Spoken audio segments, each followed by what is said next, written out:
வேளாண் நிதிநிலை அறிக்கையை ஆளும் கூட்டணி கட்சிகள் வரவேற்றுள்ள நிலையில் வேளாண் விளைபொருட்களுக்கு உரிய விலை நிர்ணயிக்கவில்லை என எதிர்க்கட்சிகள் விமர்சித்துள்ளன. வேளாண் பட்ஜெட் என்ற பெயரில் பொய்யையும் புரட்டையும் திமுக அரசு தாக்கல் செய்திருப்பதாக விமர்சித்துள்ள பிஜேபி மாநில தலைவர் அண்ணாமலை சாகுபடி பரப்பு குறைந்துவிட்டதாகவும் கூறியுள்ளார்.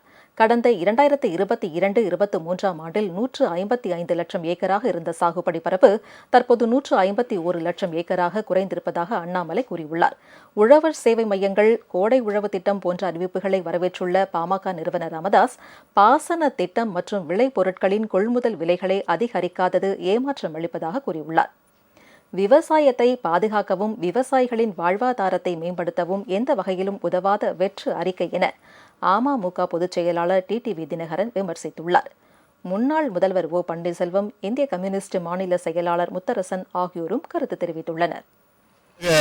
வேளாண் பெருமக்கள் அவர்களுடைய உற்பத்தி செய்கின்ற பொருளுக்கு ஏற்ப உரிய விலை கிடைக்கவில்லை என்ற கடும் கோபத்தில் இருக்கிறார்கள். வேளாண் பொருட்களை உற்பத்தி செய்வதில் விதை இடுவதிலிருந்து பயிர் அறுவடை வரைக்கும் பல்வேறு சிரமங்களை அவர்கள் காலநிலை மாற்றத்தால் ஏற்படக்கூடிய ஒரு அபாயகரமான சூழல் இருக்கிறது.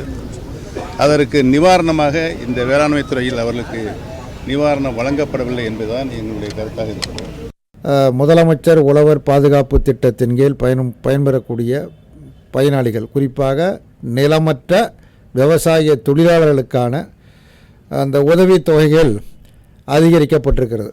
மரணமடைபவர்களுக்கு 1 லட்சம் என்று இருப்பதை 2 லட்சமாக உயர்த்தப்பட்டிருக்கிறது.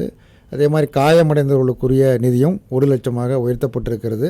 மொத்தத்தில் இந்த நிதிநிலை வேளாண்மை துறைக்கென ஒரு தனி நிதிநிலை அறிக்கை முன்வைத்திருப்பது பல்வேறு விஷயங்கள் இந்திய கம்யூனிஸ்ட் கட்சியின் சார்பில் வரவேற்கிறோம்.